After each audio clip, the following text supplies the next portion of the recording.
Hi guys, my name is Candace Miller if you are new, and if you are returning, welcome back. Today I'm going to be giving you hair growth tips for low porosity hair in particular.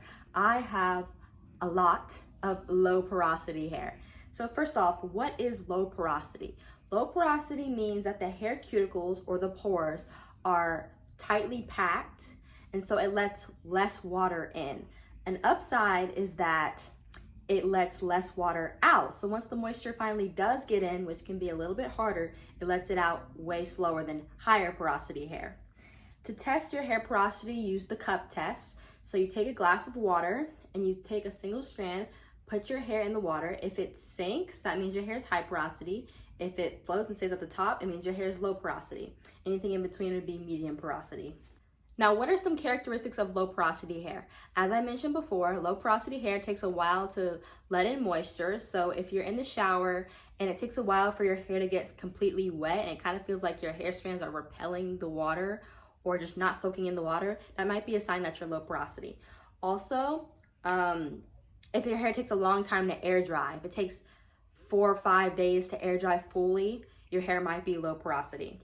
Low porosity hair can be prone to buildup because your moisturizing products are not being absorbed into the hair, so they're sitting on top of it and causing buildup on your scalp, which can be very detrimental to hair growth and scalp health.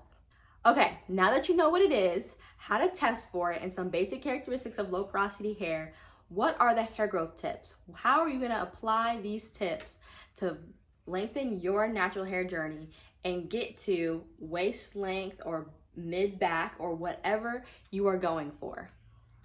Number 1, use lightweight moisturizers. Heavy butters and products will just add on to the buildup and add on to the unhealthy scalp, and that will not be good for hair growth. So use lightweight moisturizers, leave-in conditioners, and any styling products. Make sure they're lightweight and they don't have heavy butters, because they will not all the way sink into the low porosity hair and they'll just sit on top and create buildup on the scalp. Number 2, deep condition with heat.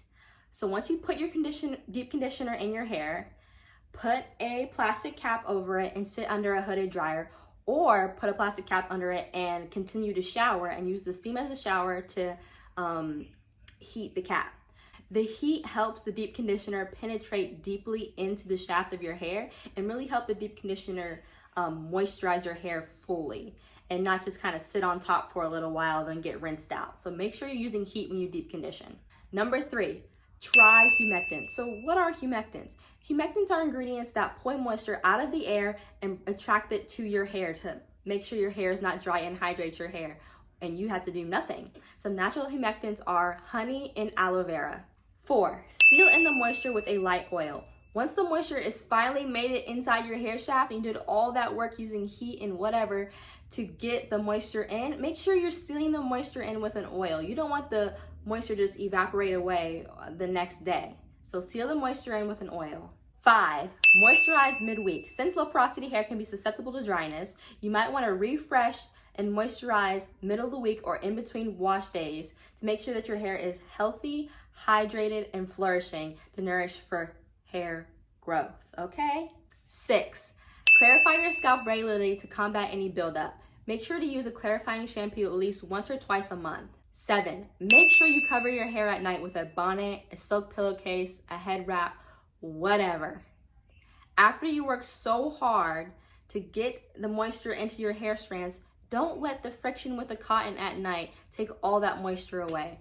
You would have just spent all that time and money on the hair products for nothing. So make sure you're protecting your hair at night with some silk pillowcase, bonnet, wrap, whatever. And lastly, 8, maintain hydration with low manipulation protective styles.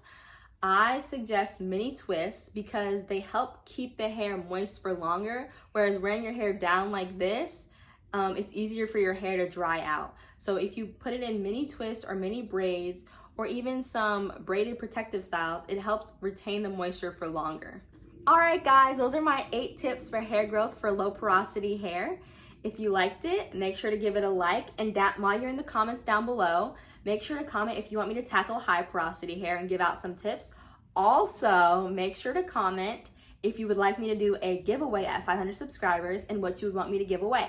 That's it for this one, guys, but make sure you like, comment, and subscribe. Bye!